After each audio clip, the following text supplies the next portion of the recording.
supposed to be happy or mad? I don't even know. Hey guys, we are back at it again with another 10 things, and this time we are covering Jiraiya from Naruto. Since you lot voted for him in our poll within the community tab, it's only right we give you what you want. As we love you guys, I want to show you that we listen. So as always, sit back and relax, enjoy the video, and make sure to hit that like button, subscribe and ding that notification bell if you guys haven't already. And lastly, let us know your next request in the comment section below. With that, let's get started. Jiraiya's name was inspired from an old legend from the Song Dynasty era of China between 1960 and 1279. There was a bandit who lived in this period whose real name was unknown. This bandit was much like Robin Hood, where he would perform heroic acts at times. The bandit was given the name Zi Lai Yi, which is the Mandarin pronunciation for Jiraiya, and it translates to I was here or I came. And the reason he was given this name was because the bandit would leave those characters as graffiti at the places he robbed. This bandit later helped inspire the Japanese folktale and novel Jiraiya Gogetsu Monogatari, where Jiraiya's name is roughly translated into Young Thunder or Young Lightning in kanji. Kishimoto actually was inspired by this novel to come up with Jiraiya and the other Sannins. In respect to Jiraiya's surname, Kishimoto kept information about his heritage and family quiet, and more likely we would never really know his last name. But if you were to speculate, it is possible Jiraiya could have been an offshoot of the Hokage clan, solely based from his hair color. As mentioned earlier, Jiraiya and the other Sannins are named and inspired after the characters in the Japanese folklore Jiraiya Gogetsu Monogatari. In the Naruto series, Jiraiya actually refers back to this folklore before his death. The tale of the gallant Jiraiya was about a warrior named Jiraiya who rode on and conversed with the toads while using their unique magic, which actually refers back to the Jiraiya we know in the Naruto universe. In fact, a lot of the things from the novel is portrayed within Naruto, from the relationship Jiraiya has with his fellow team members Tsunade and Orochimaru. The concept of the freeway deadlock is literally lifted from this real world myth, reinforcing the fact that Kishimoto was inspired from Japanese literature, specifically folklore. There are many other similarities between both characters from the Naruto series and the folklore, and to pay homage to this fact, the Naruto anime titles an entire arc after this novel, which covers episode 127 to 133 of the Naruto Shippuden anime. Now we don't want to repeat ourselves in this video, because if you guys can remember, we have covered all of this on a previous video which you guys can check out on the video we made called Sannin, the legendary untold story, in which we go into great detail explaining the story between Jiraiya, Tsunade and Orochimaru. Kishimoto's initial design for Jiraiya was originally different from the one we see in the series. His early concept art had a different style of hair. He also intended Jiraiya to summon toads that were in the size of humans, but this design was deemed a failure. Kishimoto also first conceived Jiraiya's design featuring kabuki, which is a classical Japanese dance drama. Kabuki theatre is also known for the stylization of its drama and for the elaborate makeup worn by some of its performers. This is also where the folklore for Jiraiya must have been shown to Kishimoto for him to come up with the concept we see in the anime. Kishimoto imagined Jiraiya to be like a wizard with frog-like traits. He also gave Jiraiya an incisive and energetic speech pattern like in old Kabuki's play. And in Kishimoto's own words when referring to Jiraiya, he says, "He makes everything more colorful." I think this is pretty much evident if you guys remember a scene with Kakashi asking Jiraiya about Nagato, Yahiko and Konan. Jiraiya literally gives wise words to Kakashi, saying conversation and talking is a great exchange between two human beings that can be valued in multiple ways, which actually applies to real life. So stay woke guys. Kishimoto also portrayed this scene of artistic style of Kabuki in the form of poetry and speech. One of the last words to come from Jiraiya as he is awaiting death is, "A frog in a well does not know the great ocean."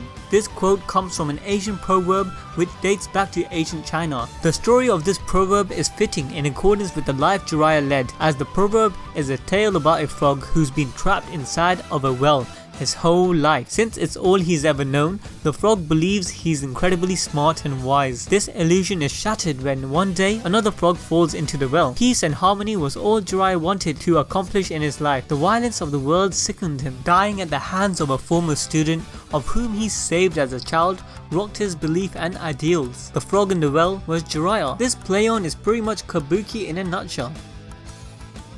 Alright guys, we all know that Jiraiya is one of the strongest characters in the series, and there's no questions about that. But exactly how strong are we talking about? Well, to put things into perspective, Jiraiya is given no rank in the manga or its data books, but the anime classifies him as a Jonin, and during the series, Jiraiya was recommended to become Hokage, not once but numerous times, but he refused, ultimately showing he was easily Hokage level. He was also given the title of being part of the legendary Sannin, along with being the student of the third and sensei of the fourth. But titles don't actually mean much, so let's go into the stats and comparison. In the Naruto data book, Jiraiya is tied with Uchiha Itachi as having the overall highest score total in the entire book of 35.5 out of 40. It should also be noted that he received a perfect 5 in ninjutsu and stamina category. A lot of you guys might be thinking that there's no way Itachi is weaker than old man Jiraiya, but well, if you go by the stats and even Itachi's own statement from the series, we can conclude that Itachi, with his illness, and old man Jiraiya are equal in strength. Jiraiya also has many other accomplishments, from mastering Senjutsu and Sage Mode, along with being given a prediction that he would be the master of the Child of Prophecy, a student who would grow up either to save or destroy the world, depending on how Jiraiya taught him, which you could believe it was either Naruto, Minato, or even Nagato. Jiraiya also mastered many A-ranks techniques, including Minato's Rasengan in a short period, and Jiraiya is also said to have the nature type of Fire Release, Wind Release, Earth Release, Water Release, Yin Release, and Yang Release. Jiraiya also completed 1,839 official missions in total, 58 D rank, 345 C ranks, 684 B ranks, 614 A rank, 138 S rank. With this rating of missions completed by Jiraiya, he has the most completed missions of all characters in the entire Naruto series. The biggest question in the Naruto fan base that everyone seems to ask themselves is why was every single character reanimated during the 4th Shinobi World War, but Jiraiya was not? How come someone like Asuma have a second chance to interact with Shikamaru but Naruto couldn't, although the impact of both senseis' death had the same implication? You guys get the point. The moment Jiraiya died, many fans of Naruto were shedding tears for days. To put it bluntly, him being removed from the series sucked. So why did Kishimoto do this? Why Kishimoto sensei? Why? Well, Jiraiya was not reanimated due to many reasons. One of them was Kishimoto wanted the impact of Jiraiya's death to shape Naruto Uzumaki's character to become more mature. He wanted Naruto to emotionally grow into a man. Therefore, if he brought back Jiraiya in the series to fight against everyone, Kishimoto felt it would have reduced the impact it had and would have made everything else beforehand redundant. Some of you guys might be thinking this is a cop-out, and some of you don't have respect for this decision. At the end of the day, as a fan base, we all wanted to see Jiraiya come back, to see Naruto master the Nine Tails power and realize that he was right. Naruto is the Child of Prophecy the Great Toad Sage told him about. Now, we actually covered this point on another video we did a few months back called The Real Reason Jiraiya Was Not Reanimated. If you haven't checked it out, make sure to do so, as we give a more detailed analysis and interviews from Kishimoto on his reasoning behind this decision. Jiraiya, being a fun old pervert, wasn't really taken seriously when it came to romance, even though he had written many books about it. However, Kishimoto did slightly brush over Jiraiya's love life very subtly. Jiraiya actually had a crush on Tsunade from the moment they were put together on Team Hiruzen. He would constantly pick on her while also trying to peep during bath time. Jiraiya tried to confess his love and attempted to consolidate his feelings for her numerous times, but Tsunade would often knock him out for his crude comments and demeanor, but still appreciated him as a friend and fellow combatant. So guys, at the end of the day, the most handsome, powerful and funny dudes out there are not excluded from the infamous friend zone. So don't be too harsh on yourself in real life. You may not be funny or handsome or powerful. Wait a minute, that just makes things worse. Jiro Suna has gone out numerous times together and became close friends, especially after Tsunade lost Dan. One of the most heartbreaking moments in Naruto occurred when Tsunade told Jiraiya that she might give him a chance when he returned from his fight with Pain. The last moment between Jiraiya and Tsunade in the anime perfectly depicts the relationship these two had, their history and feelings behind everything. Knowing each other since childhood, Jiraiya even jokingly says to Tsunade that if he dies, she won't miss him as much as her lover Dan. There was a lot of subjects and dialogue exchanged in this 5-minute scene which sums up the feelings of these two characters. They discuss hobbies, Hokage Jiraiya's feelings, the past and the future. It's one of the best scenes in Naruto in my opinion. This was the last time Tsunade saw Jiraiya before his eventual fight with Pain. The sad thing is that Jiraiya constantly travelled and never settled down because his heart belonged to Tsunade, even though he knew that they would never actually end up together.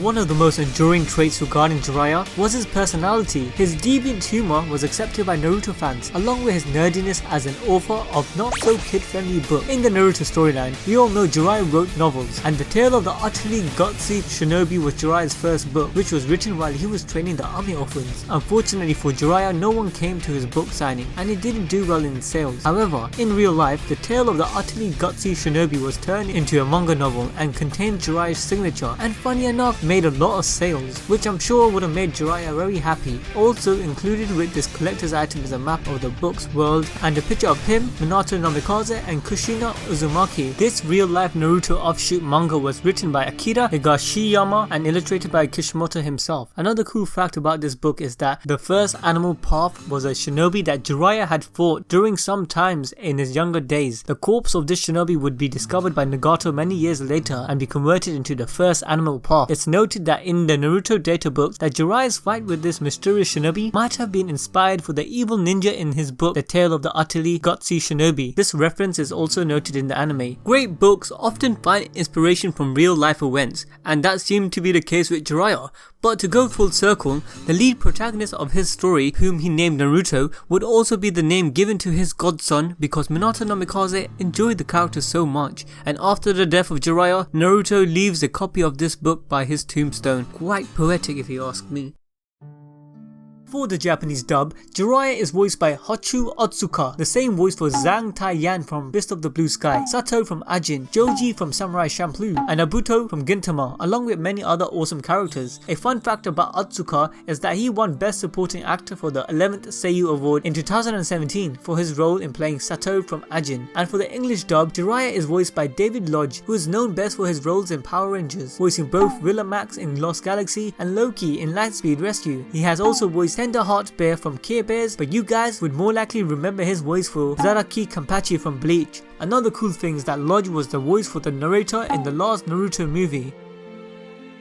Jiraiya, being a huge adult role model within the Naruto universe, gained him many fans. The classic pervy sensei allowed us to feel his humor, at the same time learn a lot of life lessons. In the Shonen Jump poll on who do you want as your teacher or sensei, Jiraiya was placed first, before Itachi, Kakashi and Minato. Jiraiya also ranked pretty well in the Naruto character popularity poll, although while the series went on due to his death, his ratings started to drop, where in the second poll he was placed 10th, and in the fourth poll he was rated 11th, and by the fifth he was rated 23rd.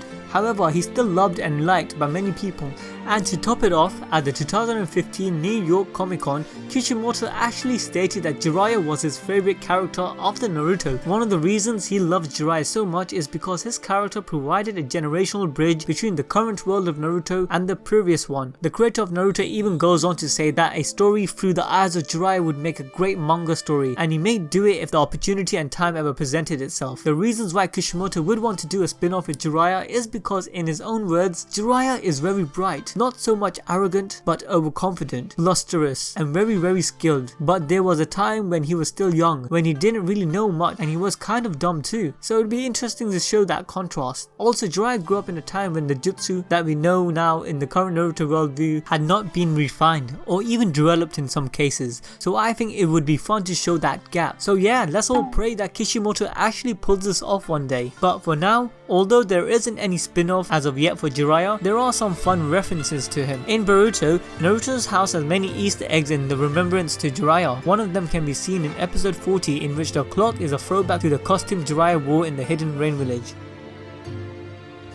Alright guys, it's time for a blazing round. Jiraiya's ninja registration number is 002301. Jiraiya's birthday is on the 11th of November, giving him the zodiac sign of Scorpio. Jiraiya died at the age of 54, and before his death, his recorded height was to be 191.2 centimeters, and he weighed around 87.5 kg. And according to Studio Pirate Sete sheets of Jiraiya, it is recorded that he was 153 centimeters when he was part of Hiruzen Genin team. They also show that his sandals add 7 centimeters to his height. A cool thing to note is that Jiraiya's sandals are inspired from Japanese Gita wooden sandals and are worn with traditional clothing like kimono or yukata. Jiraiya has a blood type of B, which he shares with his former teammates Tsunade and Orochimaru, as well as his former students Minato Namikaze and Naruto Uzumaki. According to the data books, Jiraiya's hobby was sneaking a peek into the woman's bathing house. Jiraiya's wish was to fight Naruto Uzumaki. Jiraiya's favorite food was garlic pickle with Japanese basil and karage fried chicken, while his least favorite were kiwi fruit and gratin. And Jiraiya's favorite phrase was free and uninhibited, Jiyu Hanpu. With that, we pretty much summed up Jiraiya sensei. Let's be honest now, Jiraiya was one of our favorite adult role models in all of anime, and it was pretty much sad to see him go. Let me know in the comment section below what was your favorite Jiraiya moment and which other character reminds you of him. Please don't say Master Roshi. If you guys like this video, make sure to show it by hitting that like button, and remember to follow us on our social media platforms to keep updated. With that, I'll see you guys next time.